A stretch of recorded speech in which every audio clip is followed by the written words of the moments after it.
Mister मो miss लान से कहता है कि तुम 2 महीने से कैसे प्रेग्नेंट हो। मिस लान कहती है कि ये मशीन ख़राब है। जिस पर मिस्टर मो कहता है कि हम सबसे बड़े हॉस्पिटल में आ चुके हैं, यहाँ पर मशीन कैसे ख़राब हो सकता है।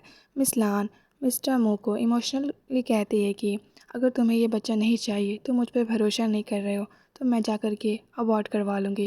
जिस पर मिस्टर मो उसे रोकता है और कहता है कि ठीक है, हम तुम्हारे लिए दूसरे हॉस्पिटल भी जाकर देखेंगे।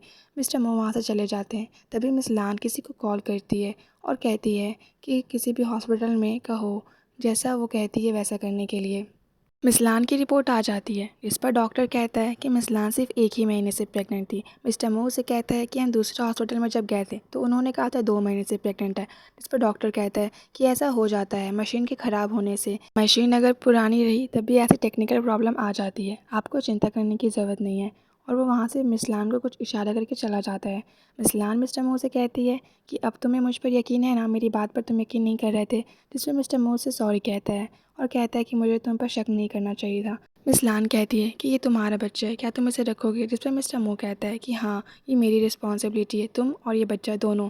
जिस पर मिस लान कहती है कि मिस यन का क्या होगा। जिस पर मिस्टर मो कहता है कि मैं उसे जल्दी डिवोर्स दे दूंगा और तुम्हें अपना लूँगा। मिस्टर मो अपने ऑफिस में होते हैं तभी उसका सेक्रेटरी आता है। वो मिस यून का कुछ डिटेल्स लेकर आता है। वो कहता है कि मिस यून की मदर बहुत पहले ही डेट हो चुकी हैं और उसका भाई बहुत ही बीमार है, हॉस्पिटल में रहता है। उसकी एक सौतेली माँ है जो उस पर जुल्म करती है और उसका कभी बॉयफ्रेंड भी नहीं रहा है। मिस्टर मो कहते हैं कि उसका बॉयफ्रेंड नहीं रहा तो फिर वो बच्चा किसका है। जिस पर सेक्रेटरी कहता है कि मिस यून की मदर का तबीयत बहुत ख़राब था, उसके इलाज के पैसे के लिए उसे पैसा चाहिए उसने था। अपने माँ के इलाज के खर्चे के लिए अपने आप को बेच डाला और अभी वो अपने भाई के इलाज के लिए पैसे की जुगाड़ कर रही है। वो नौकरी की तलाश में है। तभी सेक्रेटरी वहाँ से चला जाता है। मिस्टर मो मिस यून के कमरे में जाता है उसके लिए बहुत सारे गिफ्ट्स लेकर। मिस यून ये सब देखकर हैरान हो जाती है। वो कहती है ये सब तुमने मेरे लिए लाया है। जिस पर मिस्टर मो कहता है कि तुम प्रेग्नेंट हो और तुम्हारा ख्याल रखना मेरी रिस्पॉन्सिबिलिटी है। तभी वो उसे बताता है कि मिस लान भी प्रेग्नेंट है। मिस यून ये सुन के कहती है ये तो अच्छी बात है और उसे कांग्रेस करती है। मिस्टर मो मिस यून से कहते हैं कि मैंने वो ज़मीन सोचा है कि तुम्हारे फादर को दे दूँगा। जिस पर मिस यून कहती है कि क्यों, अगर वो ज़मीन तुम मेरे फादर ने किसी और को बेच डाली तो। जिस पर मिस्टर मो कहता है कि मैं वो ज़मीन एक ही शर्त पर दूँगा कि मुझे तुम चाहिए, तुम मुझे मेरे ऑफिस में चाहिए और मैं तुम्हें सैलरी भी बहुत हाई दूँगा क्योंकि तुम्हारा पॉट को ठीक करने का तरीका बहुत ही अच्छा है। मिस यून ये सब सुनकर हैरान होती है और फिर वो उसे कहती है कि तुम मेरे लिए इतना कुछ क्यों कर रहे हो, वो ज़मीन भी मुझे दे दे रहे हो और नौकरी भी मुझे दे रहे हो। जिस पर मिस्टर मो कहता है कि बस ऐसे ही और वो वहाँ से चला जाता है। मिस यून बहुत खुश होती है। मिस्टर मो से देख करके और भी ज़्यादा खुश होता है। मिस यून का ऑफिस में पहला दिन होता है। उसकी लीडर उसके लिए काम भी लाती है। वो टूटा हुआ पॉट देती है और कहती है कि इसे 3 दिन में तुम्हें ठीक करना है, नहीं तो तुम्हें काम से निकाल दिया जाएगा और ये प्रेसिडेंट की वाइफ की तरफ से ऑर्डर है। मिस यून ये सुन के हैरान होती है कि प्रेसिडेंट की वाइफ। तभी वहाँ पर मिस लान आती है। मिस यून उसे कहती है कि जब प्रेसिडेंट की वाइफ कहा गया तो मुझे समझ में आ गया कि ये तुम ही होगी। इस पर मिस लान उसे कहती है कि तुम्हें अगर लगता है कि तुम यहाँ पर काफ़ी दिन तक टिकोगी तो ऐसा कुछ भी नहीं है। मिस लान पूरे ऑफिस के स्टाफ को कहती है कि मिस यून कैसे प्रेग्नेंट हुई और वो स्टाफ को कहती है कि अगर तुम लोगों को कोई एडवाइस चाहिए तो इससे ले लेना। मिस लान मिस यून का बहुत मजाक बनाती है और वहाँ से चली जाती है। मिस यून जब पानी पी रही होती है तभी उसकी लीडर उसे जानबूझकर टकरा जाती है और उसके ऊपर पानी गिरा देती है। तब उसकी लीडर उसे पोंछने लगती है। मिस यून उसे धक्का दे देती है और कहती है मुझे कोई ज़रूरत नहीं है।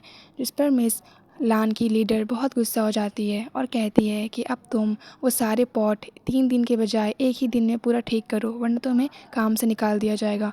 मिस यून वो सारे पॉट बहुत ही ध्यान से जोड़ती है। पूरे रात भर वो जाग कर के सारे काम करती है।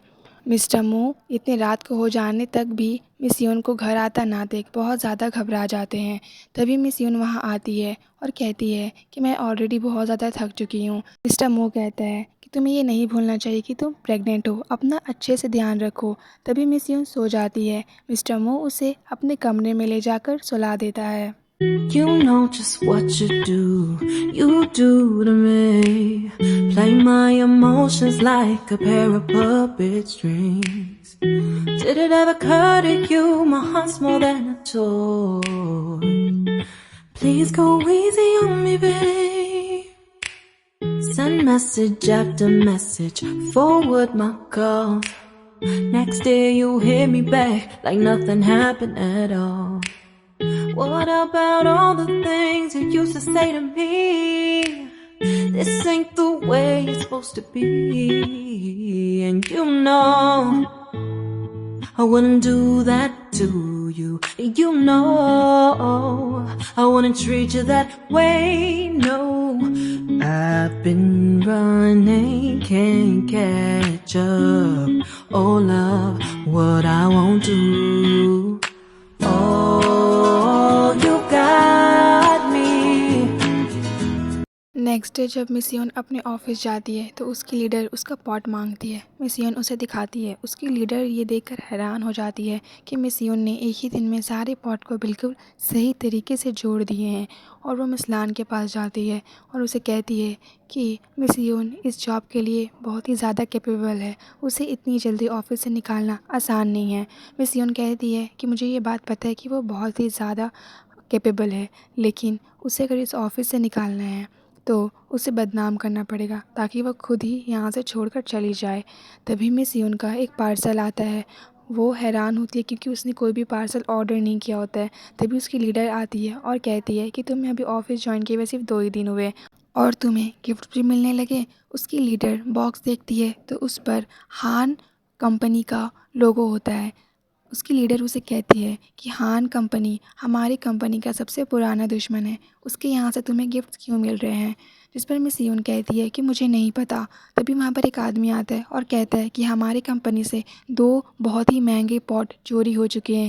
जिस पर वो लीडर कहती है मिस यून को कि तुमने ही वो पॉट चुरा करके मिस हान को दिया होगा, तभी तुम्हें वहाँ से ऐसे सारे गिफ्ट्स मिल रहे हैं। उसकी लीडर उसे मिस लान के पास ले जाती है। मिस योन उसे कहती है कि मुझे नहीं पता ये हान कौन है और मैंने कोई भी पॉट चोरी नहीं किए और मुझे ये भी नहीं पता कि ये गिफ्ट्स मुझे क्यों नहीं मिले हैं। जिस पर मिस लान कहती है कि अगर तुम्हें ये नहीं पता फिर तुम्हें ये गिफ्ट्स किसने ला करके दिया है। तभी वहाँ पर मिस्टर मू आता है और कहता है कि ये गिफ्ट्स मैंने भिजवाए हैं। मैंने ही हान फैमिली को अपने 2 इम्पॉर्टेंट स्पॉट दिए थे और उसने मुझे ये गिफ्ट दिया, तो मैंने ये गिफ्ट मिस योन को ला करके दे दिया। उसकी लीडर कहती है कि आपने मिस यून को गिफ्ट क्यों दिया। तभी मिस्टर मू से कहता है कि ये मेरी वाइफ है। ये सुनकर तो मिस लान और उसकी लीडर दोनों ही हैरान हो जाती है। मिस्टर मू कहते हैं कि ध्यान रहे अब छोटी छोटी बातों पर मेरी वाइफ को कोई परेशान ना करे, और वो उसके लीडर को फायर कर देता है और वो वहाँ से चला जाता है। मिस लान मिस्टर मू के पीछे जाती है और उसे कहती है कि तुमने ये ऑफिशियल अनाउंसमेंट क्यों की कि मिस यून तुम्हारी वाइफ है, तो क्या तुम अभी उसे डिवोर्स नहीं दोगे। मिस्टर मू उसकी बातों से ऑलरेडी पहले ही बहुत गुस्सा था। वो उसे कहता है कि मुझे पता है कि हमारी कंपनी का पॉट चुरा कर तुम ही हान फैमिली को दी हो और अब तुम मिस यून पर ये इल्ज़ाम लगा दिए। मिस लान का चिट्टा पिट्टा खुल जाने की वजह से वो मिस्टर मू को कहती है कि हाँ मैंने ही ये सब किया है, क्योंकि मिस यून दिन रात तुम्हारे साथ घर पर होती है और तुम उसे ऑफिस में भी ला दिए, मुझे वो यहाँ बर्दाश्त नहीं। मिस्टर मू से कहता है कि मैं तुम्हें एक बार और कह रहा हूँ कि मैं उसे डाइवोर्स दे दूँगा। सिर्फ कुछ दिनों की बात है, अगर तुमने ऐसा फिर से किया तब तुम्हारे साथ बहुत बुरा होगा।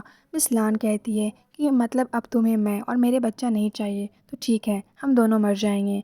और मिस्टर मू उसे फिर से रोकता है और कहता है कि ऐसा कुछ भी नहीं है, मैं वादा करता हूँ कि मैं मिस यून को जल्दी डाइवोर्स दे दूँगा। और वो उसे गले लगा लेता है।